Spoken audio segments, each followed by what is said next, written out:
I am doing everything I possibly can to stay connected, to stay in touch with my place in the divine hierarchy, and to move up in that hierarchy as efficiently and as elegantly and as beautifully as possible. Because that's where my grounding is, that's where my orientation is. What I don't want to do is be vulnerable and susceptible to memes. And memes are those things that are, well, they are the things which society imitates and replicates and duplicates. They're called fads, or they're called the spirit of the times, the zeitgeist, the spirit of the times. And really what they are just nothing more than egregores, which are spiritual entities that are not beings. And I talked about them before, and it's important to stay aware of them, not to focus on them, because they can be eminently pesky if you spend too much time wondering about egregores. But the point is that we have to really stay focused on our own connection with the divine that's around us.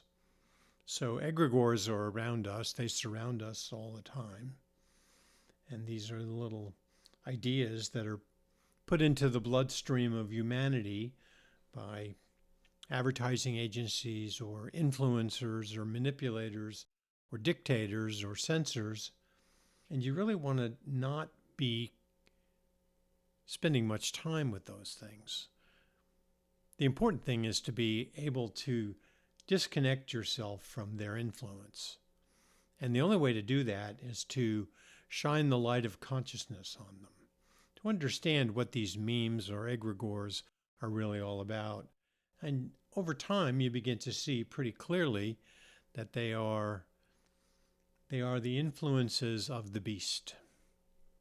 And that means that they are not rising in the divine hierarchy. They are sinking more and more into the world of bestiality and death. And so those who are vulnerable to memes and egregores find themselves in a really difficult place. And it's important for us to spend our time away from those places to allow other people to see what it is that we're doing to stay connected to the divine and to not be vulnerable to these egregoric creations. And some of them can be very powerful. Some of them are really dumb. We can really see it in some of these characters, and they're almost cartoons, really, living cartoons, or enacting out some of these little dramas, the meme dramas, and capturing the imagination of those who are not very intellectually secure or strong. So it's up to us to begin to create realities where our connection to the divine is really much more apparent. How do we do that? Well, number one, we concentrate on the eminence that is around us, paying attention, being alert, being vigilant to what's happening around us. What are the signs and wonders that are part of our everyday world? And they're all around us. And they are gifts from our brothers and sisters on the planet, gifts of love and concern and of comfort.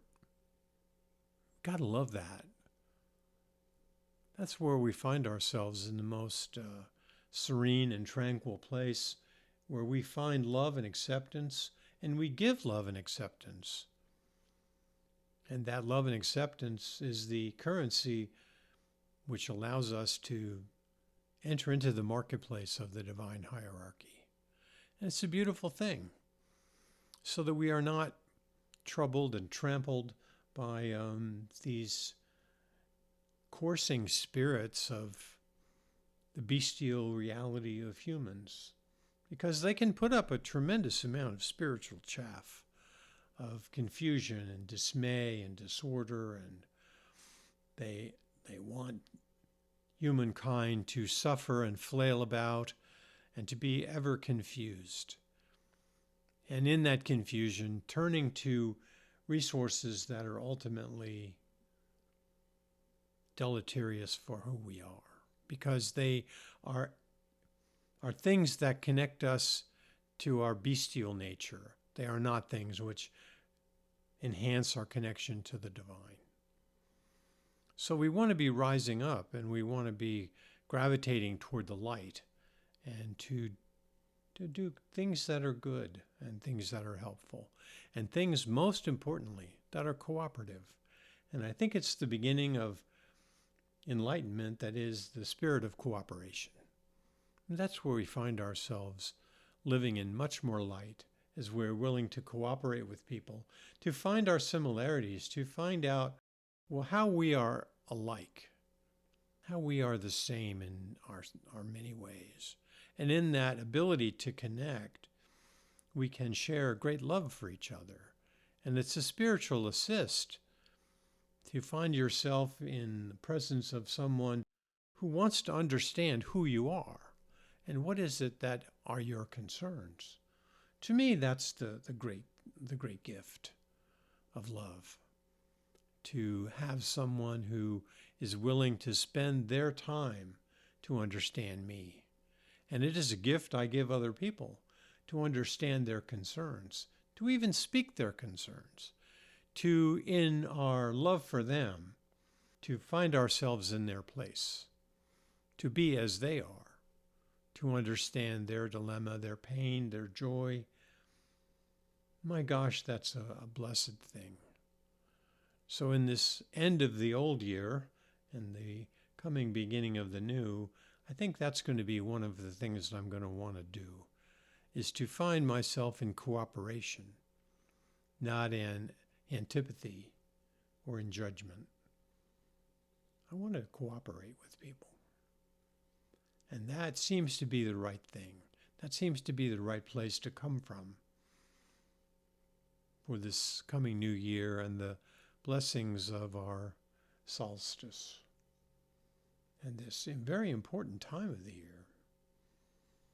There's something about the solstice that is pretty sacred, and it's chosen so for lots of reasons, and I agree with them all. And in that agreement, there is also a cooperation with the beings around me, the beings that are unseen, the unseen world.